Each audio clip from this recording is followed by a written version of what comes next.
Hey there, this is Gene Taylor, and today I'm going to do a video about beginning surf fishing. I thought, it's June and it's already really hot now here on the South Carolina coast, and a lot of people from inland and other places come to the beach for a beach vacation, different beaches all up and down the coast, and sometimes they go, I wouldn't mind going fishing in the ocean. I can't afford to go offshore or hire a charter, but if I could just throw a line in the ocean, that might be fun. So this video is for the purposes of beginner surf fishing. There are lots of other tips and tricks that you can learn, but this is just the very basics of beginning surf fishing. First thing we're going to talk about are the rigs that you would use. Now, the rigs I have, I tie myself. I don't buy the store-bought rigs, but you're going to probably buy the store-bought rig if you don't know how to tie these, and that would be a whole other video. And you can actually look it up on YouTube or TikTok or wherever and find videos about how to tie these. The first one I'm going to show you is a double drop rig. It's made out of 30-pound monofilament leader, and I have a drop with a hook and a bead, and a drop with a hook and a bead, a high and a low. So it gives you a shot at catching a fish that kind of forges around on the bottom, and then maybe something that forges around a little higher up. At the bottom of it, I have this one is a 3-ounce pyramid weight. The size of the weight you're going to need is dependent upon what the current's like on the day you go fishing or the days you go fishing. Some days it may be calm and you only need a couple of ounces like I have here. But other days you may need more ounces. So you'll need it when you go to the tackle store or to the big box store in the tackle section, buy yourself an assortment of pyramid style weights. So that's kind of where you start. Now let's talk about the hooks. If you notice these are circle hooks. Circle hooks are designed to be fished with the rod in the holder, so you don't have to set the hook. The hook is designed so when the fish picks up a bait and they pull away, it's designed to catch in the corner or the bottom of the fish's mouth, which happens most of the time. So you don't have to do the Bill Dance or Roland Martin Bassmaster Classic, set the hook kind of thing. You just pick it up and start reeling in. I'm using on these rigs 1/0 hooks. 1/0 in fisherman's language is 1/0, like this right here. A 1/0 or a 2/0 is all you're going to need. And here's the reason why. You can catch big fish on little hooks, but it's hard to catch little fish on big hooks. And a lot of the fish you're going to catch in the surf are going to have small mouths. So you don't need a large bait and you don't need a large hook.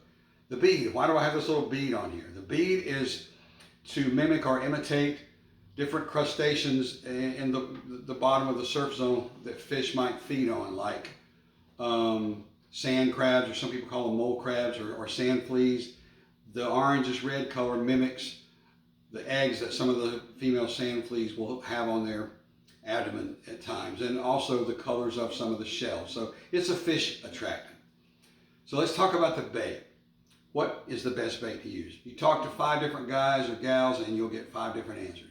I can tell you from 40 odd years of living on the South Carolina coast and fishing and trying everything and having good success and having lots of failure, I have determined that fresh shrimp is the best bait. If you're just going to have one bait, shrimp is the best bait.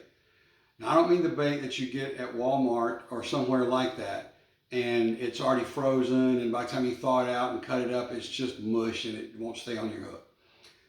In whatever beach town or area that you're vacationing, go to the seafood store and buy a pound or a half pound or whatever of the smallest fresh shrimp that they have.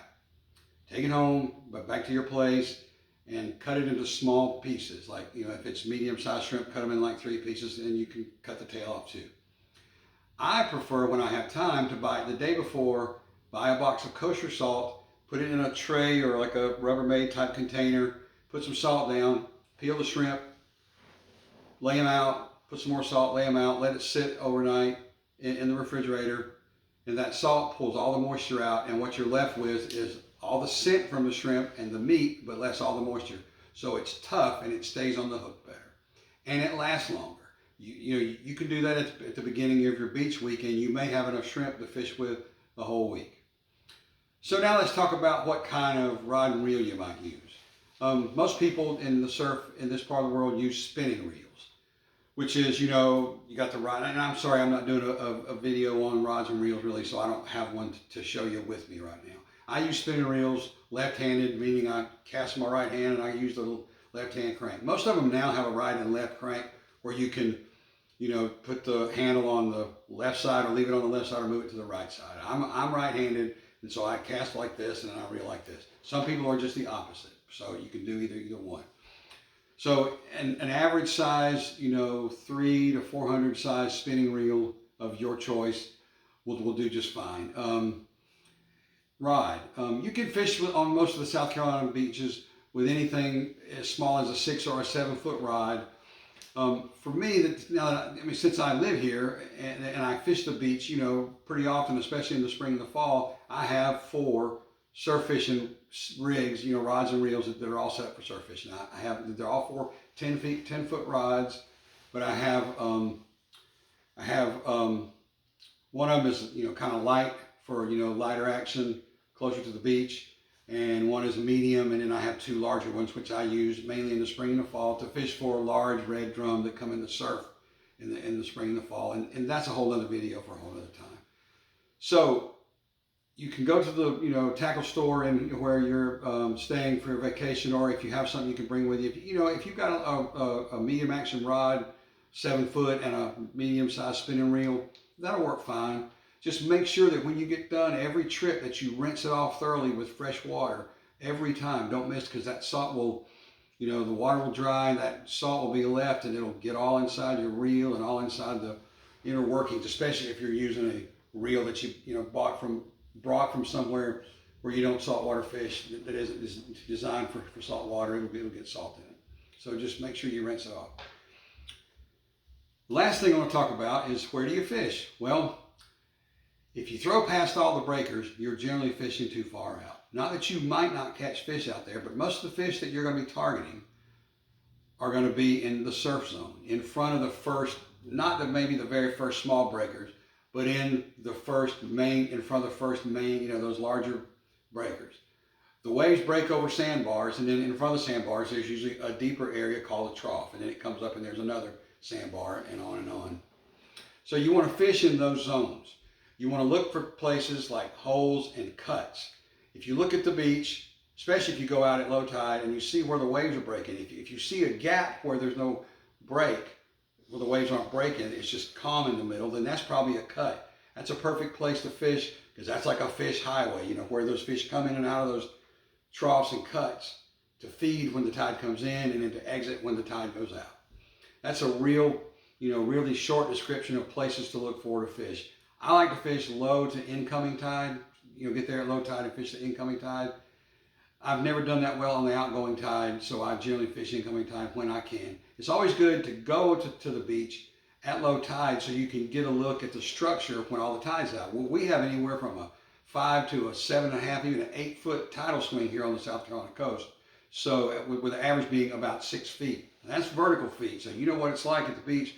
You know, the tide is way out there, like 50 yards it seems, and then it comes way up on in. So you can see a lot of that structure, you know, where you would want to fish. So the thing to do is, you know, get yourself some rigs, get yourself some bait, get an appropriate rod and reel. Don't go out and spend a fortune, you know, if you just want to try it.